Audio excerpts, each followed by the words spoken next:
ನನ್ನ ಫ್ರೆಂಡ್ಸ್ ಎಲ್ಲ ದೊಡ್ಡ ದೊಡ್ಡ ಕುಳ. ನಿನ್ ತಲೆ ಚೆನ್ನಾಗಿದೆ, ನಾವು ಕೋಟಿ ಕೋಟಿ ಇನ್ವೆಸ್ಟ್ ಮಾಡ್ತೀವಿ, ಏನಾದ್ರು ಬಿಸ್ನೆಸ್ ಮಾಡು ಅಂತ ಅಂದ್ರು. ನನಗದೆಲ್ಲ ಇಷ್ಟ ಆಗ್ಲಿಲ್ಲ. ಹಿಂಗ್ ಸಿಂಪಲ್ ಆಗಿ ಬದುಕೋದಂದ್ರೆ ನನಗಿಷ್ಟ. ಹೌದೌದು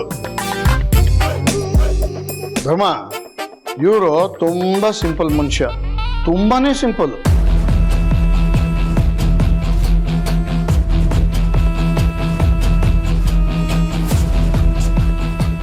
ಕ್ಷಮಿಸಿ, ನಿಮ್ಮ ಮಗನ ಮದುವೆ ಬಗ್ಗೆ ನೀವೆಲ್ಲ ನೂರಾರು ಕನಸು ಕಟ್ಕೊಂಡಿರ್ತೀರ. ಆದರೆ ವಠಾರದಲ್ಲಿ ಅವ್ರ ಮದುವೆ ಈ ಥರ ಅನಿರೀಕ್ಷಿತವಾಗಿ ನಡೆದೋಯ್ತು. ಯಾಕಮ್ಮ ಹಾಗಂತ್ಯ? ಮಕ್ಕಳು ಏನು ಪಡ್ಕೊಂಬಂದಿರ್ತಾರೋ ಅದನ್ನೇ ಅನುಭವಿಸ್ತಾರೆ. ಹೀಗೆ ಮದುವೆ ಆಗಬೇಕು ಅಂತ ಅವ್ರ ಹಣೆಯಲ್ಲಿ ಬರೆದಿದೆ, ಹಾಗಾಗಿದೆ ಅಷ್ಟೇನೆ. ನನಗಂತೂ ತುಂಬ ಖುಷಿ ಇದೆ. ಆರಾಧನಾ ಎಲ್ಲಿ ಸೇರಬೇಕು ಅಲ್ಲಿ ಸೇರಿದ್ದಾಳೆ. ಒಂದೊಳ್ಳೆ ಮನಸ್ಸಿನ ಹುಡುಗಿ ನನ್ನ ಮನೆ ಸೊಸೆ ಆಗಿರೋದು ನನಗೆ ಹೆಮ್ಮೆನೆ. ಆದ್ರೂ ಮಗನ ಮದುವೆನ ತುಂಬಾ ಅದ್ದೂರಿಯಾಗಿ ಮಾಡ್ಬೇಕು ಅಂತ ನೀವಿದ್ರೇನೋ ಅಲ್ವಾ? ನನಗೂ ತುಂಬಾ ಆಸೆ ಇತ್ತು, ನನ್ನ ಮಗಳ ಮದುವೆ ಧಾಮ್ ಧೂಮಾಗಿ ಮಾಡ್ಬೇಕಾಗಿತ್ತು ಅಂತ. ಆದ್ರೆ ಏನ್ ಮಾಡೋದು? ಏನೇ ಆದ್ರೂ ನೀವು ಈ ಶಾಸ್ತ್ರ ಸಂಪ್ರದಾಯ ಅನ್ನೋದು ಬಿಟ್ಟಿಲ್ಲ ನೋಡಿ. ತಾಳಿ ಶಾಸ್ತ್ರ ಮಾಡ್ತಾ ಇದ್ದೀರಾ, ನನಗಂತೂ ಬಹಳ ಖುಷಿ ಆಯ್ತು.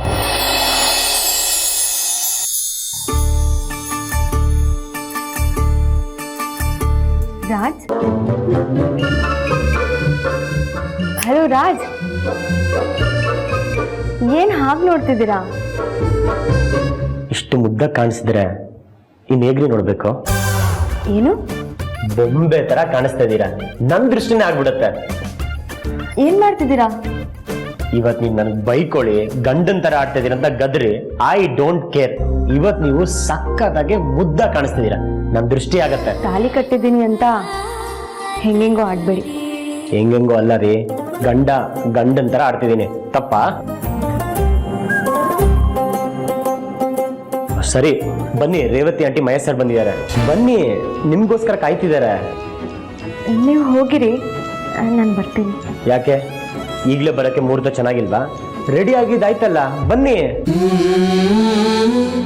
ಹೂ ಮಾಡ್ಕೊಳ್ಳೋದಕ್ಕೆ ಬರ್ತಿಲ್ಲ, ಒದ್ದಾಡ್ತಿದ್ದೀನಿ, ನೀವು ಹೋಗಿರಿ. ಹೂ ತಾನೆ, ಕೊಡಿ, ನಾನೇ ಮುಡಿಸ್ತೀನಿ. ಏರ್ಪಿನ್ ಕೊಡಿ. ರೇವತಿ ನೋಡೆ ನಮ್ಮ ಮಗಳನ್ನ, ಮದುವೆ ಆದ್ಮೇಲೆ ಅವಳ ಮುಖದಲ್ಲಿ ಎಷ್ಟು ಕಳೆ ಬಂದ್ಬಿಟ್ಟಿದೆ.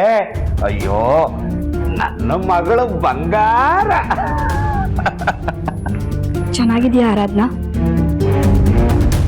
ಚೆನ್ನಾಗಿದ್ದೀನಿ. ಚೆನ್ನಾಗಿದೆಯಾ ಮಗಳೇ?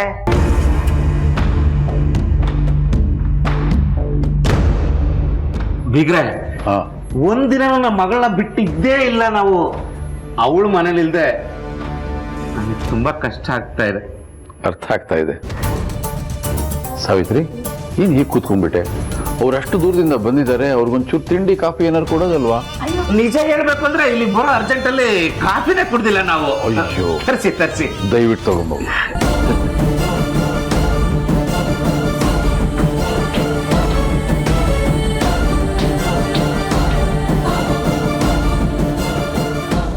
ಕಾಫಿ ಅಷ್ಟೇ ಸಾಕು, ಮತ್ತೇನು ಮಾಡಬೇಡಿ. ಪರವಾಗಿಲ್ಲ, ಗಡಿಬಿಡಿಯಲ್ಲಿ ತಿಂಡಿನೂ ತಿಂದಿದಿರೋ ಇಲ್ವೋ?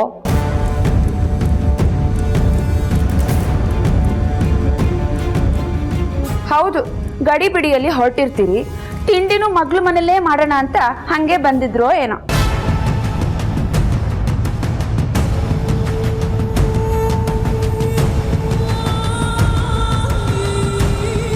ಅಯ್ಯೋ, ಮರ್ತೇ ಬಿಟ್ಟಿದ್ದೆ.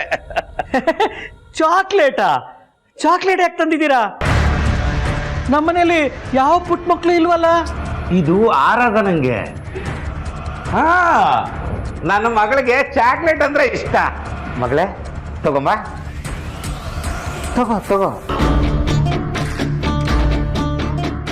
ನನ್ನ ಮಗಳು ಚಿಕ್ಕ ವಯಸ್ಸಿಂದ ನಾನು ಆಚೆ ಹೋದ್ರೆ ಸಾಕು, ಅಪ್ಪ ನಂಗೆ ಚಾಕ್ಲೇಟ್ ಬೇಕು ಅಂತ ಹಠ ಮಾಡ್ತಾ ಇದ್ಲು. ಅವಾಗ್ಲಿಂದ ನಾನು ಎಲ್ಲೂ ಹೊರಗಡೆ ಹೋದ್ರು ಅವಳು ಚಾಕ್ಲೇಟ್ ತಂದು ಕೊಡ್ತೀನಿ. ತಗೋ ಮಗಳೇ. ಮಹೇಶ್ ಸರ್, ನೀವು ತುಂಬಾ ಬದಲಾಗಿದ್ದೀರಾ, ಇವತ್ತು ಬೇರೆ ತರನೇ ಕಾಣಿಸ್ತಿದ್ದೀರಾ. ಹಂಗೇನು ಇಲ್ಲ ಅಳಿ ಅಂದ್ರೆ. ಹೌದು ಸುಶಾಂತ್, ಮಗಳು ಮದುವೆಯಾಗಿ ಇಲ್ಲಿಗೆ ಬಂದ್ಬಿಟ್ಲಲ್ಲ, ಅದಕ್ಕೆ ಮಹೇಶ್ ಅವರಲ್ಲಿ ಇಷ್ಟೊಂದು ಬದಲಾವಣೆ ಅಲ್ವಾ ಮಹೇಶ್ ಅವರೇ? ಬೀಗ್ರೆ ನಿಮ್ಗೆ ಇನ್ನೊಬ್ಳು ಮಗಳಿರ್ಬೇಕಲ್ವಾ? ಯಾಕೆ ಕರ್ಕೊಂಬಂದಿಲ್ವಾ? ನಾನ್ ಕರ್ದೆ, ಅವಳು ಬರಲ್ಲ, ಕಾಲೇಜ್ಗೆ ಹೋಗ್ಬೇಕು ಅಂದ್ಲು.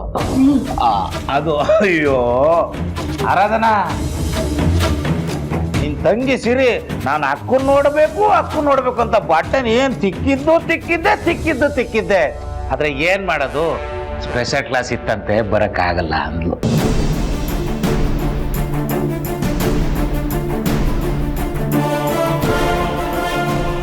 ಪರವಾಗಿಲ್ಲ ಬಿಡಿ, ಇನ್ನೊಂದ್ಸಲ ಬರೋವಾಗ ಆ ಮಗುನು ಕರ್ಕೊಂಡ್ಬಂದು. ಅಯ್ಯೋ ಖಂಡಿತ ಕಳ್ಸ್ಕೊಡ್ತೀನಿ ಬೀಗ್ರೆ.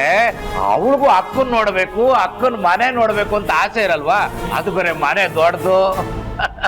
ಒಂದು ವಾರನ ಇಟ್ಕೊಂಡು ಆರಾಮಾಗಿ ಕಳಿಸ್ಕೊಡಿ. ಹಾ,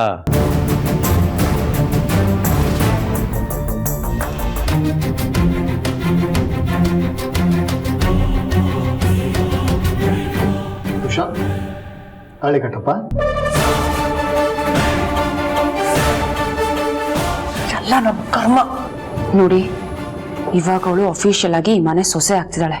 ನಮ್ಮ ಕೈಲಿ ಏನು ಮಾಡೋದಿಕ್ಕಾಗಲಿಲ್ಲ. ಕೊನೆ ಪಕ್ಷ ನಮಗೇನು ಬರಬೇಕೋ ಅದು ಬರಬೇಕು. ನೀವು ಸೀರಿಯಸ್ ಆಗಿ ಅಣ್ಣನ ಹತ್ರ ಮಾತಾಡಿ.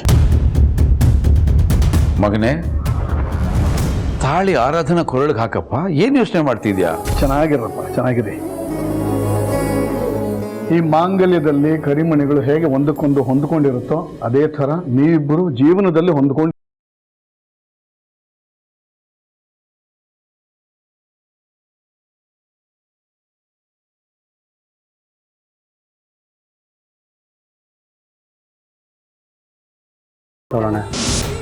ಅಂತೂ ನನ್ನ ಕಾಲು ಹಿಡಿದ್ಯಲ್ವಾ? ಇನ್ ಮುಂದೆ ಸೋತೆ ಅಂತ ನನ್ನ ಕಾಲು ಹಿಡ್ಕೋತೀಯ? ನನಗ್ ತಲೆ ಬಾಗ್ತಾನೇ ಇರ್ತೀಯ.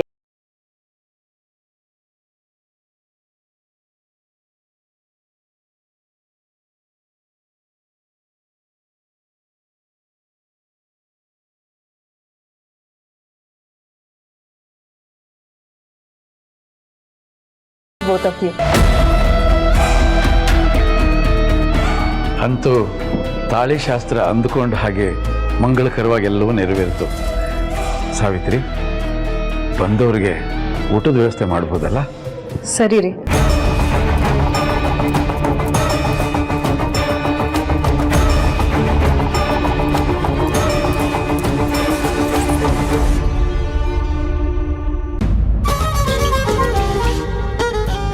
ಇನ್ನೊಂದಾಕಿ.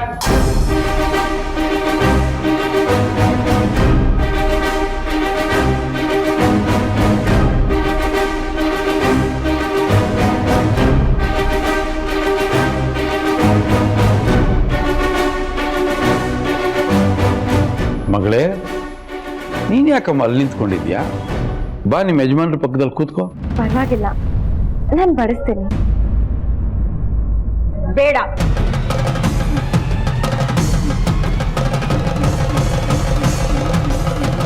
ಈ ಕೆಲಸ ಮಾಡಕ್ಕೆ ನಮ್ಮ ಮನೇಲಿ ಜನ ಇದ್ದಾರೆ. ನೀನ್ ಹೋಗಿ ಕೂತ್ಕೋ.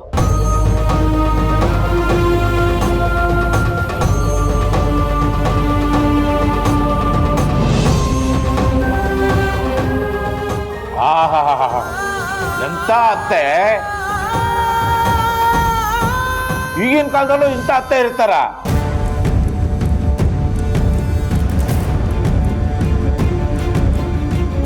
ಅದಕ್ಕೆ ನಾನು ಅವಾಗ್ಲೇ ಹೇಳಿದ್ದು, ನನ್ನ ಮಗಳು ಅದೃಷ್ಟವಂತೆ ಅಂತ.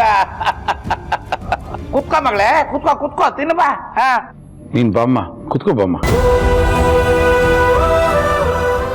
ಬನ್ನಿ ಕೂತ್ಕೊಳ್ಳಿ.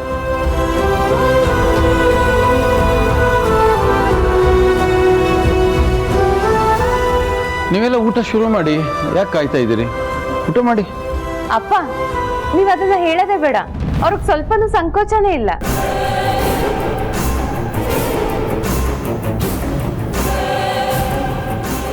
ಅಂದ್ರೆ ನನ್ ಜೊತೆ ಚೆನ್ನಾಗಿ ಬೆರೀತಿದ್ದಾರೆ, ಸಂಕೋಚ ಪಟ್ಕೊಳ್ಳಲ್ಲ ಅಂತ ಹೇಳಿದೆ ಅಷ್ಟೆ.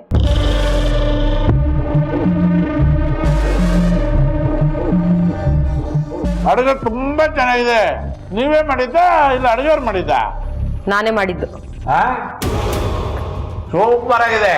ನಮ್ಮ ಆರಾಧನೂ ಅಷ್ಟೇ, ನಿಮ್ಗಿನ್ನ ಸಾಕಾಗ ಮಾಡ್ತಾರೆ. ಹೌದೌದು, ನಿಮ್ಮ ಮಗಳು ತುಂಬಾ ಚೆನ್ನಾಗಿ ಅಡುಗೆ ಮಾಡ್ತಾಳೆ. ಸುಶಾಂತ ವಾಪಸ್ ಬರೋ ದಿನ ಪಲಾವ್ ಮಾಡಿ ಕಳಿಸಿರ್ಲಿಲ್ಲ, ನಮ್ ಸುಶಾಂತ ಬಾಯಿ ಚಪ್ಪರಿಸ್ಕೊಂಡು ತಿಂದ. ನಾವು ಎಲ್ಲ ತಿಂದ್ವಪ್ಪ, ಸಖತ್ತಾಗಿತ್ತು.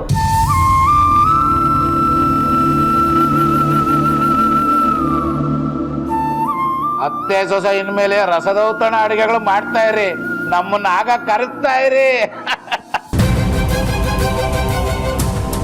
ಅದಕ್ಕೇನಂತೆ ಬೀಗ್ರೆ, ಇದು ನಿಮ್ಮ ಮಗಳ ಮನೆ, ನೀವು ಯಾವಾಗ ಬೇಕಾದ್ರೂ ಇಲ್ಲಿಗೆ ಬಂದು ಹೋಗ್ಬೋದು. ಅಯ್ಯೋ ಬರ್ಬೋದು. ಮದುವೆ ಆದಾಗ್ಲಿಂದ ಅಮ್ಮ ಮಗಳಿಗೆ ಮನಸ್ತಾಪ ಬಂದ್ಬಿಟ್ಟಿದೆ. ಯಾರಾದ್ರೂ ಫೋನ್ ಮಾಡು ಅಂದ್ರೆ ಫೋನ್ ಮಾಡಕ್ಕೆ ತಯಾರಿಲ್ಲ. ಲೈಟ್ ಆಗಿ ಫೈಟ್ ಆಗ್ಬಿಟ್ಟದೆ.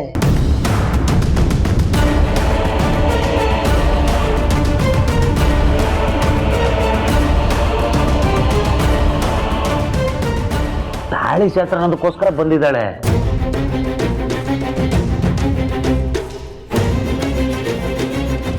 ಹೌದಾ ಮಗಳೇ? ಅಮ್ಮನ ಮೇಲೆ ಕೋಪ ಮಾಡ್ಕೋತೀಯ ಮಗಳೇ? ಏನೂ ಇಲ್ಲ. ತಪ್ಪು ಮಗಳೇ. ಮಕ್ಕಳು ತಂದೆ ತಾಯಿ ಮೇಲೆ ಕೋಪ ಮಾಡ್ಕೊಳ್ಳೋದು, ಮಾತು ಬಿಡೋದು, ಇವೆಲ್ಲ ಮಾಡಬಾರ್ದು ಮಗಳೇ. ತುಂಬ ದೊಡ್ಡ ತಪ್ಪದು.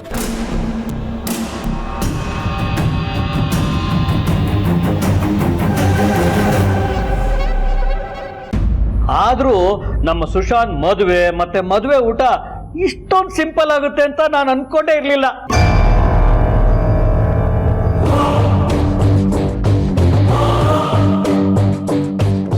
ಎಲ್ಲ ಸರಿಯಾಗಿದ್ದಿದ್ರೆ ಇಷ್ಟೊತ್ತಿಗೆ ಹೊಸ ಜೋಡಿ ಒಬ್ಬರು ಬಾಯಿಗೊಬ್ರು ಸ್ವೀಟ್ ಇಟ್ಟು ಫೋಟೋ ತೆಗೆಸ್ಕೊಂಡಿರೋರು.